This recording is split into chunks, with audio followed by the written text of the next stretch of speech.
Hello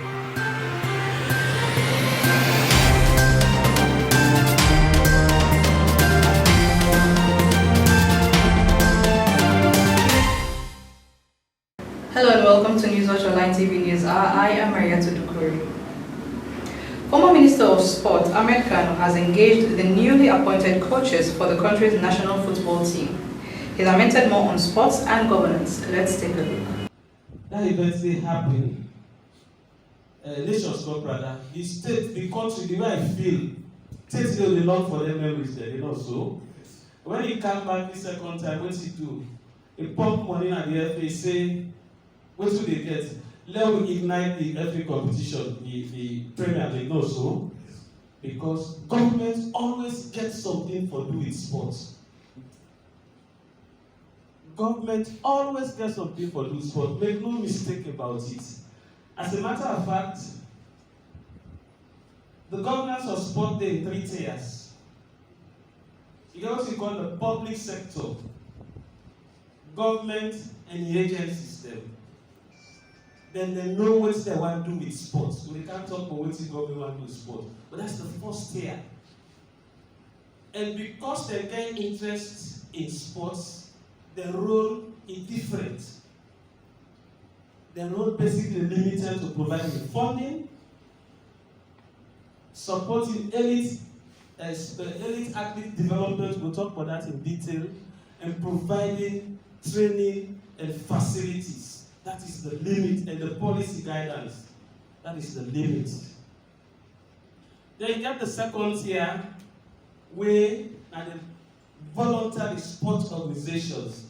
What they say voluntary sports organizations, the man will ask, if FIFA is a voluntary sports organization, yes. SLF is a voluntary sports organization, yes. Because it is not for profit. Anything with FIFA or SLF do not for account, okay, EXO or members of the... A teenager has testified in alleged sexual penetration trial before Justice Emmanuela Harding at the Freetown High Court. Abdullah Fawonu was in the courtroom and now reports. On Friday, 25th September 2020, a 13-year-old rape victim testified before Justice Emmanuel Harding at the Freetown High Court. She was led in evidence by Robin Mason. She said on 31st March 2020, she went in search of her father in the Goderich community. She wandered into a garage where she said her father used to service his car. She testified that she met 3 young men at the garage, Lamin Kuruma Idrissa and another whom she could not identify by name. She told the court how the men dragged her into a corner of the garage and put a cloth in her mouth. She said Kuruma stripped her clothes and tried to rape her. Kuruma called Idrissa and he raped her. The young victim testified that another unidentified man also raped her. Following the rapes, the young man left her and she dressed and went home to her father, who had returned from his errand. She said her father asked her where she was and what happened to her, but she told the court she refused to answer him.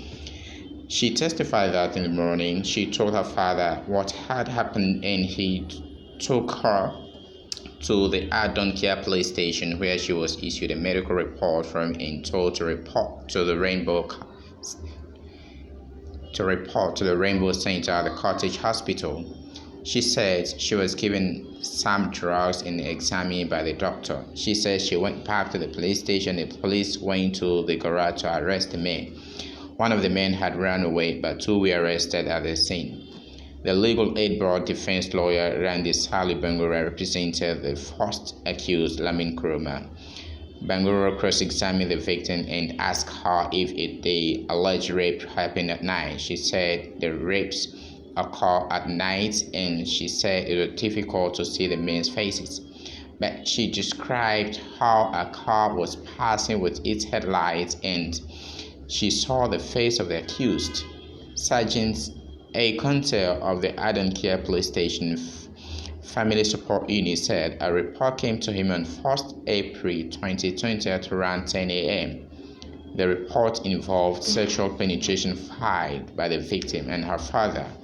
Sergeant Conte said he and another sergeant visited the scene of the alleged crime and arrested the first accused, Kuruma. He said a statement was taken and under interrogation. Kuruma denied the offense. The matter was adjourned to 6 October 2020. Reporting for Newswatch Online TV, I am Abdallah Fawundu.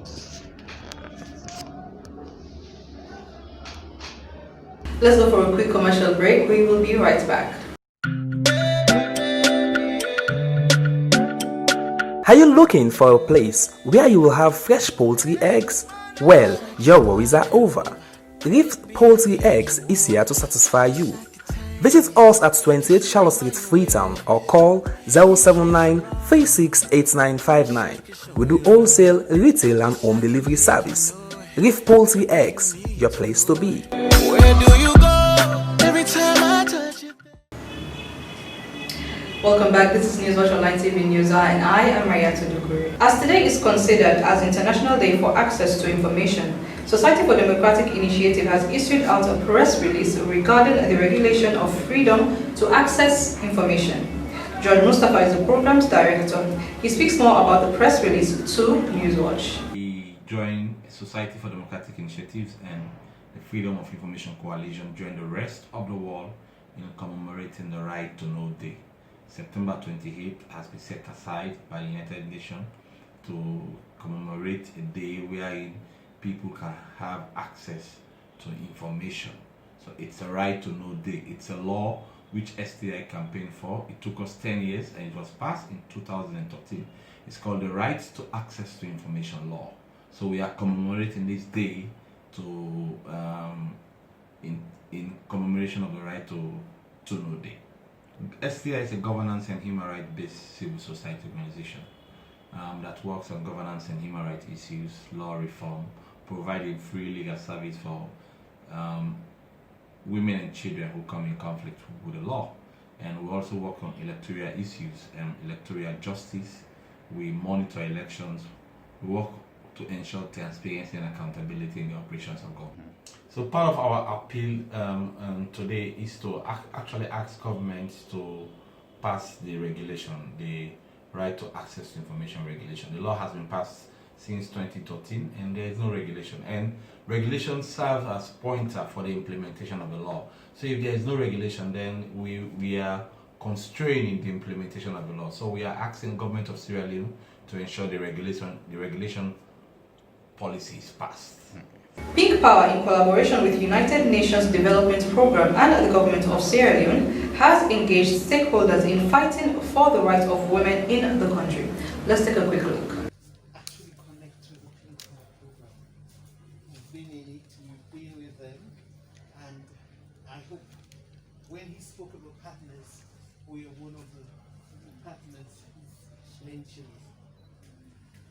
But my task here this morning is to introduce the chairman for this program, the person who will steer the ship, and at the end of the day, we look forward to having a successful program and a successful launching. Ladies and gentlemen, it's my pleasure to introduce the chairman for this August occasion. Our chairman has been with the HIV response since its inception with the SHARP project in 2002.